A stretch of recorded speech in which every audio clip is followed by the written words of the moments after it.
नमस्ते फ्रेंड्स, कैसे हो आप सब। आशा करता हूँ बहुत अच्छे होंगे।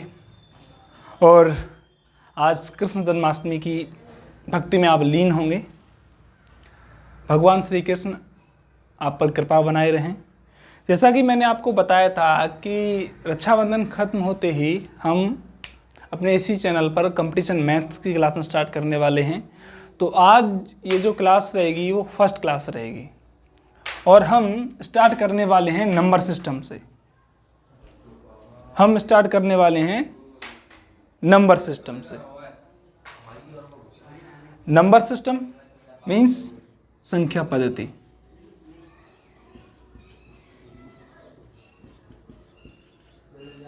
नंबर सिस्टम मैं पहले ये टैली कर लेता हूँ। आया आपको विजुअल है कि नहीं, फ्लैश वगैरह तो नहीं है कहीं पर।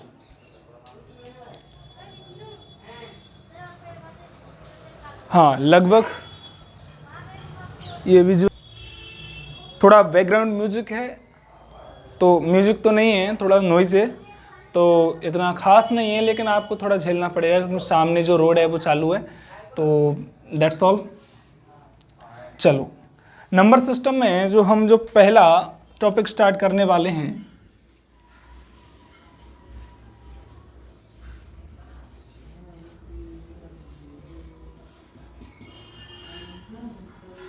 वो है हमारा यूनिट डिजिट फाइंड करना।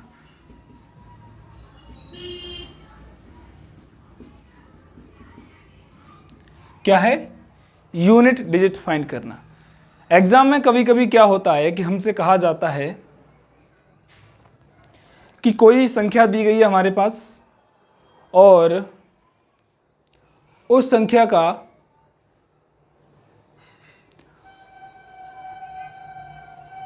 पावर लगा हुआ है। उस संख्या पर क्या लगा हुआ है? पावर। यूनिट डिजिट में क्या होता है, हमारे पास कोई भी संख्या दी जाती है और जैसे कि लेट्स सपोज दैट ये है हमारे पास 3 की पावर 4 3 2 1। अब हमसे कहा गया है कि इसका यदि हम इसे सॉल्यूशन करेंगे, इसका जब हम सॉल्यूशन निकालेंगे तो इसकी जो फर्स्ट डिजिट आएगी यानी आंसर की, सपोज दैट इसका कोई भी आंसर आए डॉट डॉट डॉट 5 3 2 1 कुछ भी, ठीक है, कुछ भी आए, और इसका जो ये वाला डिजिट है यानी इकाई जो अंक है वो हमें फाइंड करना है। क्या करना है? फाइंड करना है। कैसे फाइंड करना है? तो हमें बताया जाता है कि 0 1 6 और 5 ये कुछ डिजिट्स हैं जिनकी हम पावर कितनी भी लगा लें, क्या कर दें, इनकी पावर हम कितनी भी यूज़ कर लें, n टाइम्स, n के मल्टीप्लिकेशन में या कुछ भी लगा लें, पावर टेंस टू क्या कर दें, नेचुरल नंबर बिलोंग्स टू कर दें इनको। यानी ये कोई भी नेचुरल नंबर हो, प्राकृतिक संख्या हो, और इन अंकों की क्या लगाएं, हम पावर लगाएं, तो हमारे पास सदैव क्या रहता है, क्या रहता है, इकाई अंक सदैव यही रहते हैं। जैसे 5 की कितनी भी पावर लगा लो, 5 का 5 एकम 5 10 25 25 फिर 25 फिर 25 फिर 25, मतलब लास्ट में 5 ही रहेगा। इसमें कोई कन्फ्यूजन नहीं है। क्या रहेगा? एट लास्ट वो 5 ही रहेगा। क्या रहेगा? 5 ही रहेगा। तो अब हमारे पास कुछ डिजिट बचे, कौन कौन सी? देखो, यदि हमारे पास क्या रहता है कि यूनिट डिजिट क्या रहती हैं, 0 1 5 और 6। इनकी हम कितनी भी पावर करें तो डिजिट कैसी रहती है? सेम रहती है। ध्यान रखना, आपने जो हमने थंबनेल में बताया हम वही कंटेंट देंगे, क्योंकि आपसे कहा जाता है कि कई बार जैसे 7 की पावर 28 दे दी और आपसे कह दिया कि यदि ये 4n+1 के मल्टीप्लिकेशन में यदि 1 आ रहा है तो इकाई अंक ये रहेगा, 2 आ रहा है तो इकाई अंक ये रहेगा, 3 आ रहा है तो इकाई अंक ये रहेगा, 4 आ रहा है तो इकाई अंक ये रहेगा। लेकिन क्यों रहेगा ये हमें जानना है। क्यों रहेगा कि हम 4n+1 के ही लेवल में क्यों ले रहे हैं? क्यों हम इसको 3n नहीं ले सकते? क्या 5n नहीं ले सकते? क्या क्यों हमने यही चुना 4n+1? तो इसका एक सीधा साधा लॉजिक है, वो ये है कि देखो 4n + 1 2 3 4, ठीक है, 4n + 1 2 3 4 क्यों लेते हैं, क्यों नहीं लेते? अब देखो, इसका मैं आपको सीधा सीधा वो लेते हैं। अगर ये डिजिट आती है हमारे पास तो सेम रहेंगी, इनके अलावा कोई भी डिजिट आती है तो वो क्या रहेगी, चेंज हो जाती है। जैसे अब हमारे पास अंक कौन कौन से बचे? पहला बचा 2, ठीक है, दूसरा बचा 3, 6 हो गया, 4 भी बचा ना, बचा कि नहीं बचा? 2 3 4, अच्छा 7 8 9, ये अंक बचे। अब इनकी हमें क्या निकालनी है, इनकी हमें क्या निकालनी है? यदि इन पे कोई भी क्या रहे, इन पे कोई भी क्या रहे, पावर रहो, किस पे? 2 पे कितनी भी पावर हो तो उसका इकाई अंक क्या रहेगा? 3 पे कितनी भी पावर हो तो उसका इकाई अंक क्या क्या हो सकते हैं? 4 पे कितनी भी पावर हो तो उसके इकाई अंक क्या क्या हो सकते हैं? 7 पे कितनी भी पावर हो तो उस पे इकाई अंक क्या रह सकते हैं? 8 पे कितनी भी पावर हो तो उसके इकाई अंक क्या रह सकते हैं? 9 पे कितनी भी पावर हो उसके इकाई अंक क्या रह सकते हैं? देखो, चलो इसे हम और आगे एक्सप्लेन करते हैं और समझते हैं। सबसे पहले हम चुनेंगे 2 को। इधर ध्यान रखना, यदि हम 2 की पावर 1 करें तो इकाई अंक कितना रहेगा? 2, ठीक है।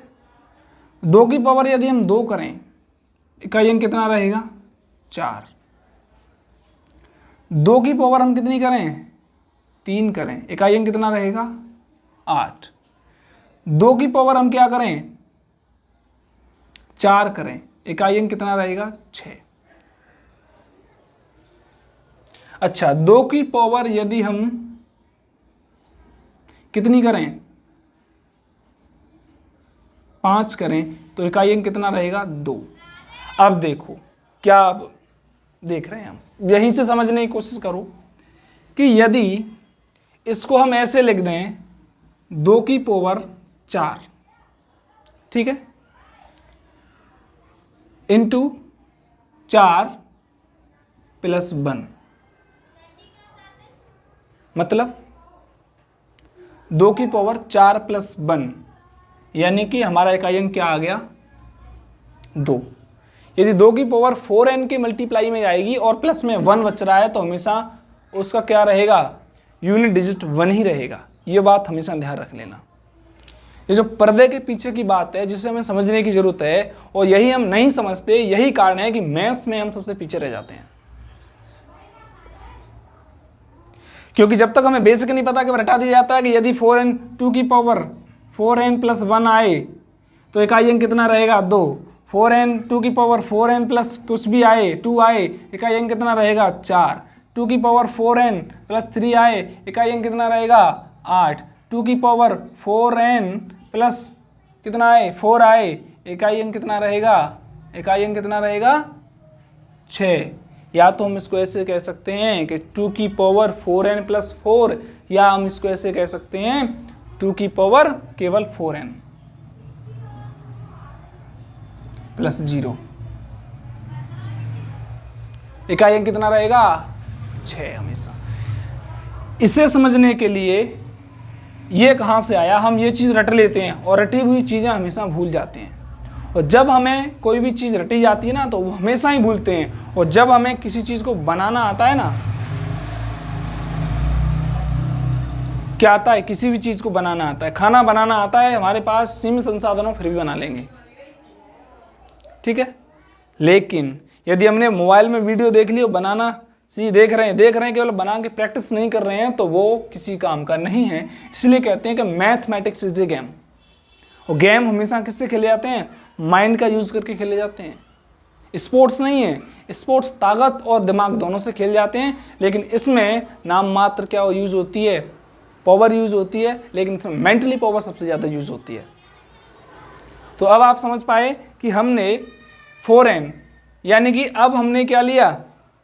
और हम इसको आगे बढ़ाएंगे। देखो कंसेप्ट जब उठाया है तो पूरा होना चाहिए। देखो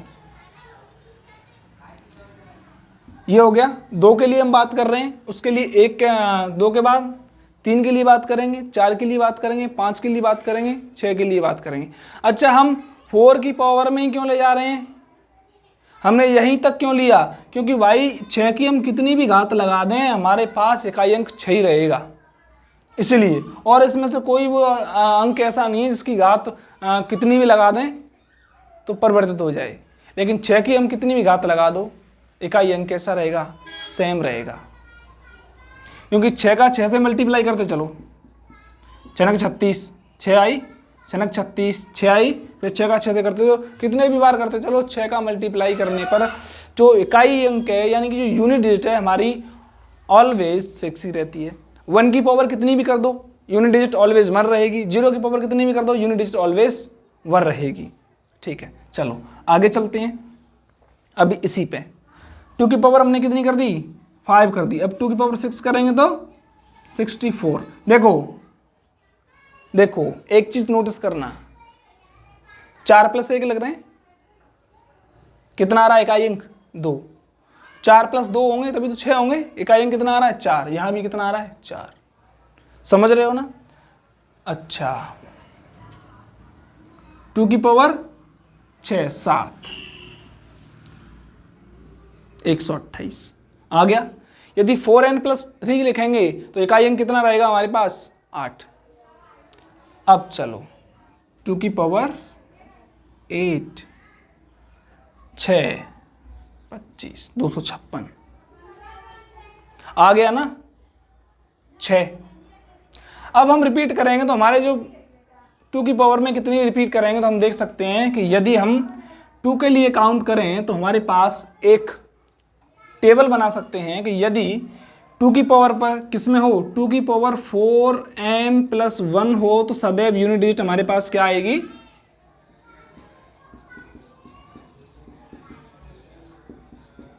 कितनी आएगी? 4n + 1 के लिए, 1 के लिए कितनी आ रही है? 2। हमेशा क्या रहेगा? 2। यानी कि 4 का मल्टीप्लाई हो और उसमें 1 शेष बच रहा हो तो समझ लो उसमें हमेशा जो यूनिट डिजिट है हमारी 1 रहेगी। ठीक है साहब, यही 4n + 2 के लिए, 2 के लिए कितनी आ रही है? 4 आ रही है।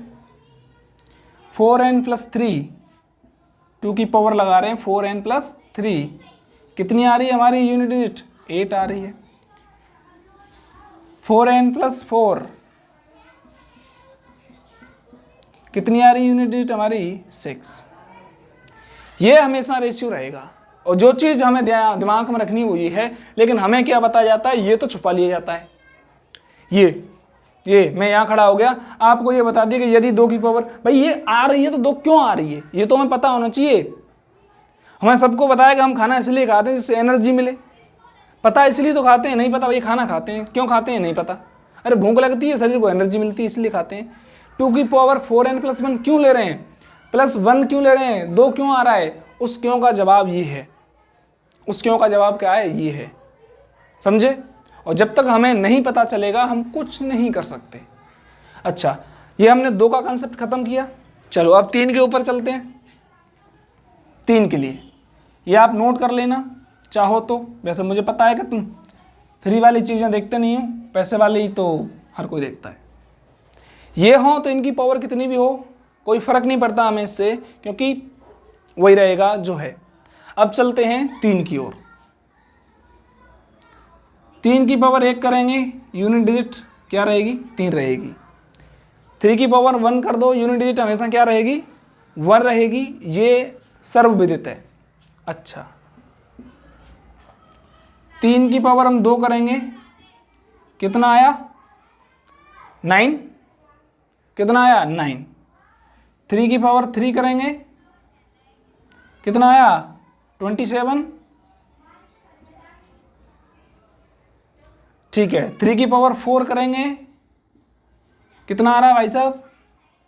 3 की पावर 4 करो, 27 थी, देखो 7 21 की 1 6 2 8 81 81।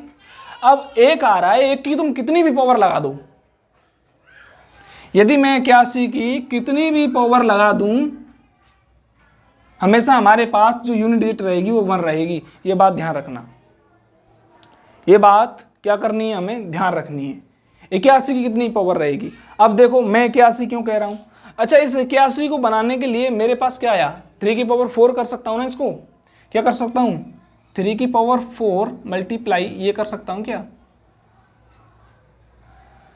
कर सकता हूं क्या, यानी कि 4 के साथ में गुणा हो रहा है, और n क्या है, n belongs to natural number, यानी n का है कोई भी प्राकृतिक संख्या है जिसकी, इसलिए हम यहां पर n यूज कर रहे हैं, क्या यूज कर रहे हैं, n यूज कर रहे हैं, क्या यूज कर रहे हैं, n यूज कर रहे हैं। अच्छा अब इसका 5 पावर लगाऊंगा तो क्या है, इकाई अंक 3 रहेगा, और 6 पावर लगाऊंगा तो इकाई अंक 9 रहेगा, पावर हम 7 लगाऊंगा तो इकाई पावर 7 रहेगा, 4 लगाऊंगा तो 8 लगाऊंगा तो इकाई अंक हमेशा 1 रहेगा।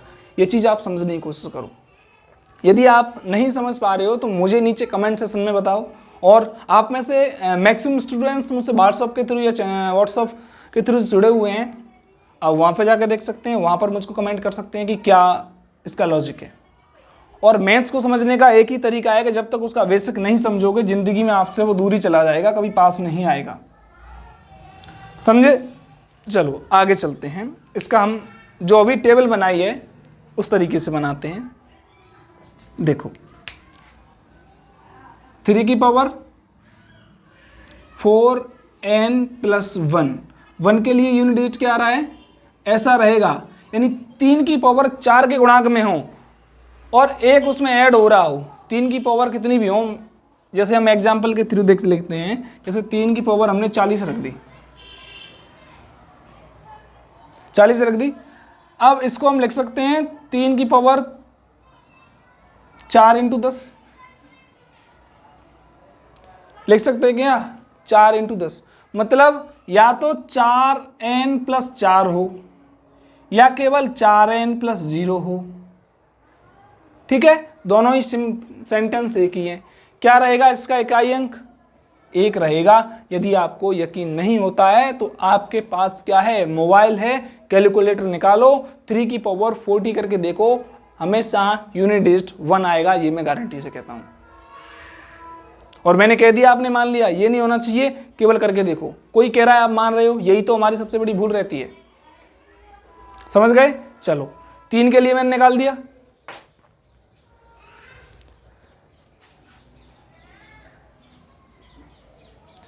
तीन के लिए मैं यहां देता हूं, इधर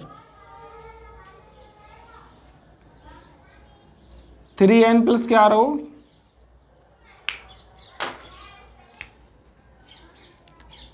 3 की पावर 4n प्लस 1 हो तो यूनिट डिजिट अपनी क्या आएगी,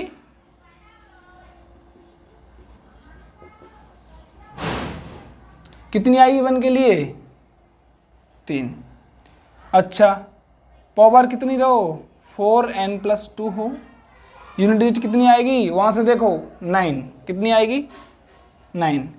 3 की पावर 4n प्लस 3 हो, कितनी आएगी 7। ये यूनिट डिजिट है, ध्यान रखना, क्या है ये, यूनिट डिजिट। अच्छा 3 की पावर 4n प्लस 4 हो या हो क्या 3 की पावर 4n प्लस 0, इन दोनों का एक ही रहेगा, यूनिट डिजिट कितनी रहेगी 1। अच्छा मैंने आपको 2 चीज़ों की निकाल के बता दी,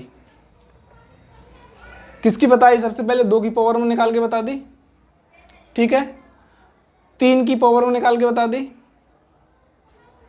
कि नहीं बता दी। अब बची है हमारे पास कितने की, 4 की, 6 की निकालनी नहीं है, 5 की निकालनी नहीं है, 7 की निकालनी है, 4 की, 7 की, और कितने की निकालनी है, 9 की, 8 की भी निकालनी है, 9 की निकालनी है। मैंने 2 आपको करा दिए, निकाल के बता दी इस तरीक़ा से। अब हमारे पास कौन कौन सी यूनिट डिजिट बची हैं जो हमें निकालनी है, देखो कौन कौन सी यूनिट डिजिट बची हैं, मैं यहाँ पर नोट कर देता हूँ कौन कौन सी बची हैं उनका।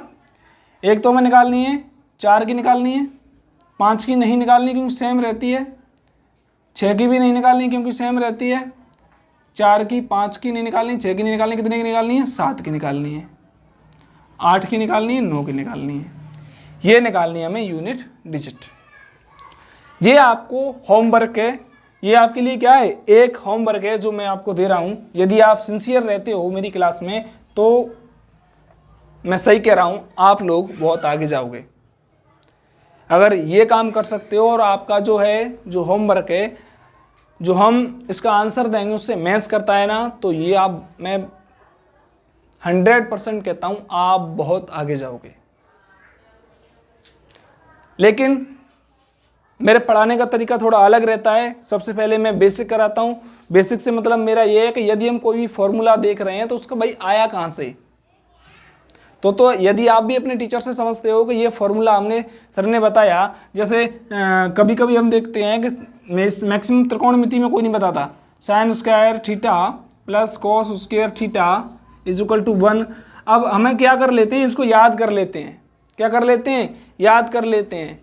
लेकिन 90% स्टूडेंट्स ये नहीं पूछते कि सर एक ये क्यों होता है। ठीक है। दूसरी बात, यदि हमारे पास किसी भी त्रिभुज का क्षेत्रफल क्या रहे, 1/2 आधार इंटू ऊंचाई है, भाई 1/2 आधार इंटू ऊंचाई क्यों आया, क्या कारण है, ये 1/2 ही क्यों लगाया भाई, इसका लॉजिक होना चाहिए, समझना चाहिए, तभी तो आप सीखोगे। अब आपके पास कोई लॉजिक तो है, टीचर के पास लॉजिक है, लेकिन आप पूछ नहीं रहे हैं। टीचर को भी ध्यान नहीं रह रहा क्योंकि उसे ये है कि भैया मुझे जल्द से जल्द कोर्स कराना है, और भागने लगे हो। टीचर कोर्स पूरा कराने में लगा है, आप बस लिखने पे ध्यान दे रहे हो, पूछने पे ध्यान नहीं दे रहा। कोई भी चीज़ पढ़ो, कहीं भी पढ़ो, समझ के पढ़ोगे, आप कभी नहीं भूलोगे। सारे कंसेप्ट क्लियर करोगे, कभी नहीं भूलोगे। लेकिन यदि आप आधी चीज कहीं से उठाओगे, never, you can't never success.